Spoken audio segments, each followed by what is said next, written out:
Hello everybody, it's a new day. I'm back in the garage working on the Celsior today. I didn't do anything this past week on the car, so I don't have any updates to really give you guys. There's nothing new going on, so yeah, nothing much to update. But I still want to get the subframe back in the car this weekend, hopefully. So I'm gonna connect the drive shaft back to the differential because it came out kind of all as one. And thinking about it, I think that'd be probably the easiest thing to do is connect it back to the diff and wiggle it back in the car when the subframe goes in. So I'm gonna do that. So I'll set you guys on a time lapse and we can do that. I'll flip the camera around here. So when I took the drive shaft off, I was careful to mark which spot lines up with which spot lines up with which, kind of in hopes that it lines up easier and I don't have issues down the road. So hopefully that'll help me out.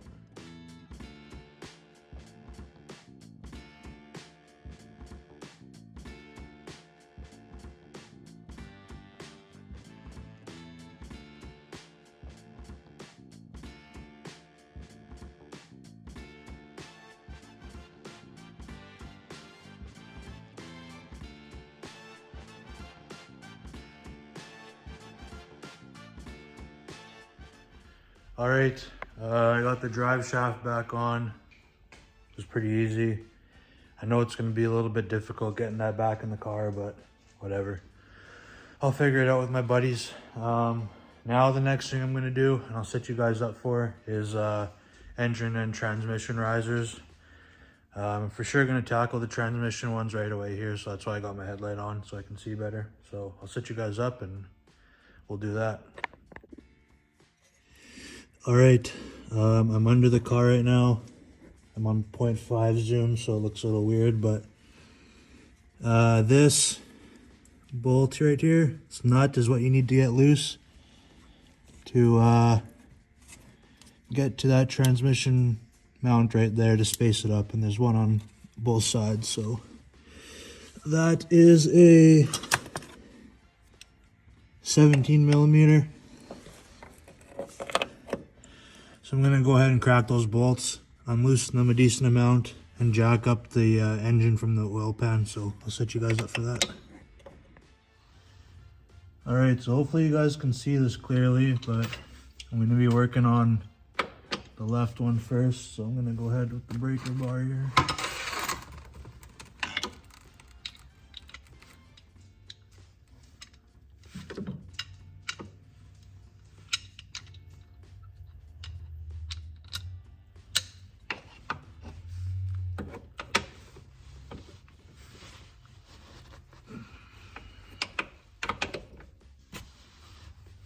Wasn't that tight, honestly. I don't think the torque specs are too high on those nuts.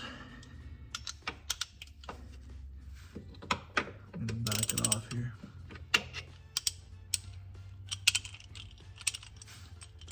Oh, did my ratchet just break? Oh, never mind.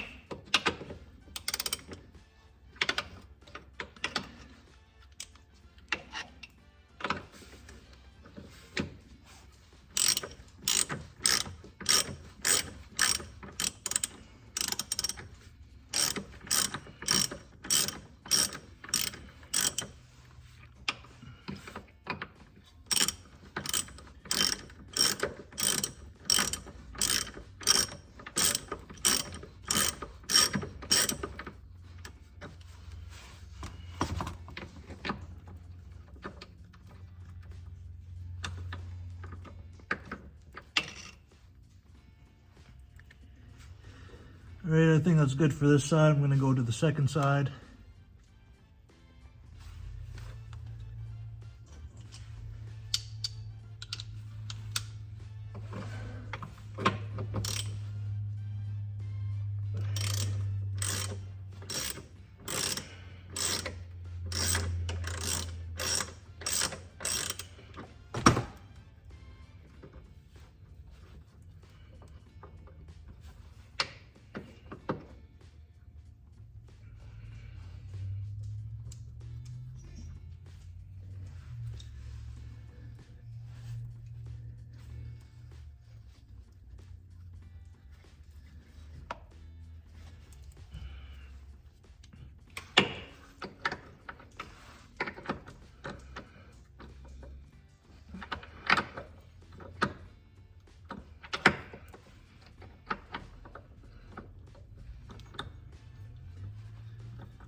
All right, we're good now.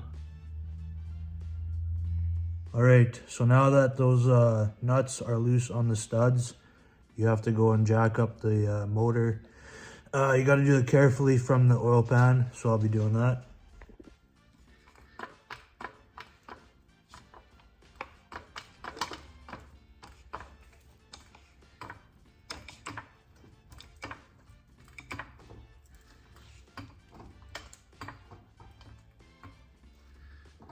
So as you can see, I'm slowly jacking it up. I'm using a piece of wood to kind of help disperse some weight.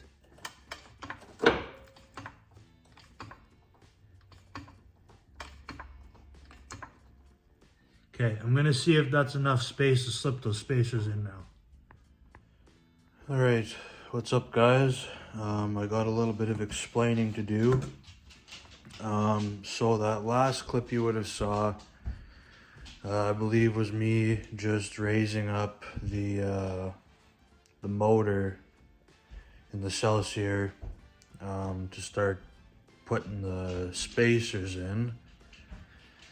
And while doing that, I found out that the motor mounts in the car are the passenger side one's completely screwed, it's done. And the driver's side motor mount is on its way out. So for obvious reasons, I decided not to proceed with the install, and I ordered new motor mounts and a transmission mount, because right after that I went to the transmission mount and found out that is also basically in two pieces, and essentially the whole drive line of the car is holding itself together in place by the weight of itself. So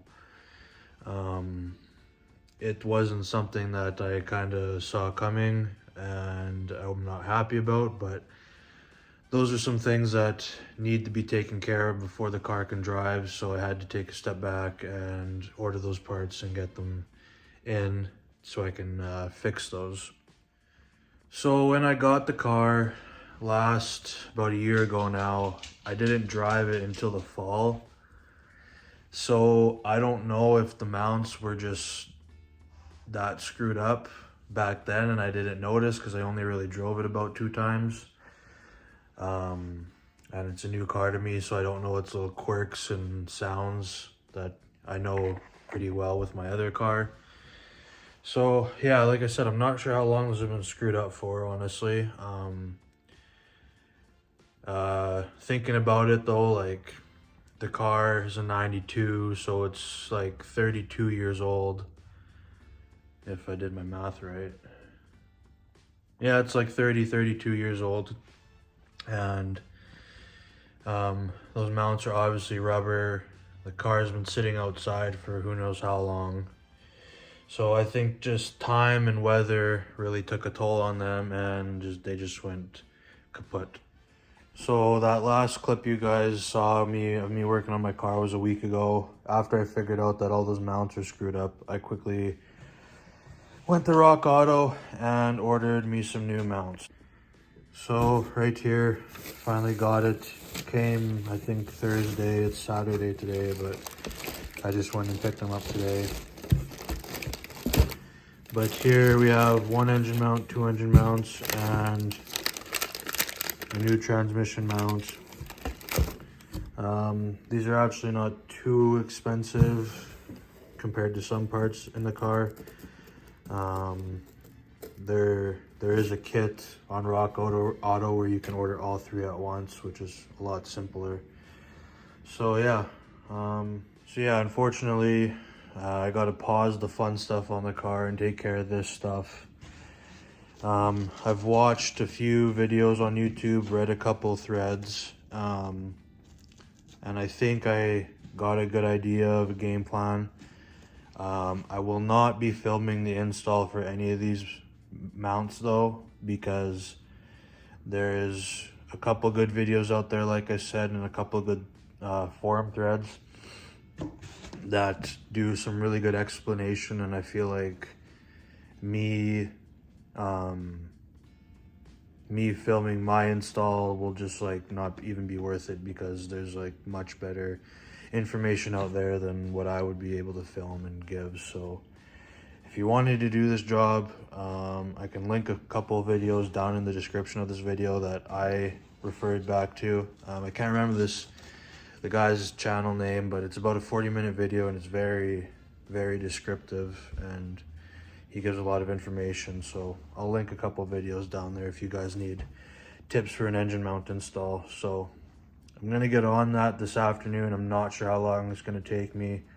I'm gonna start with the motor mounts because I think those are definitely gonna take me the longest. The transmission mount doesn't seem too bad. So yeah, that's about that. And quick other thing, while I was taking apart the car a few months ago, I realized the center support bearing, the bearing is good, but like the assembly itself is all screwed up. So I also ordered a new center support bearing. That's on its way. It should be here in a couple days, or maybe today. I'm not sure if UPS delivers on Saturdays. If not, it'll be here Monday. So that's another thing I'll be fixing on the car. So yeah, basically I'll give you guys an update. I don't know if it'll be in this video or next video. This video might be kind of pointless, but because nothing got done. But either way, I'll keep you guys posted, and I'll basically restart up filming when I'm putting the engine and transmission spacers back in place. So if this is it for the video, thank you guys for watching. I appreciate it. I know this video is kind of pointless, but just wanted to give you guys an update because I kind of went quiet there last week. I didn't upload anything because I was pissed off, and then I didn't really give any updates on my Instagram page, so that's why. So yeah, if this is it, thanks for watching, and I'll see you guys later.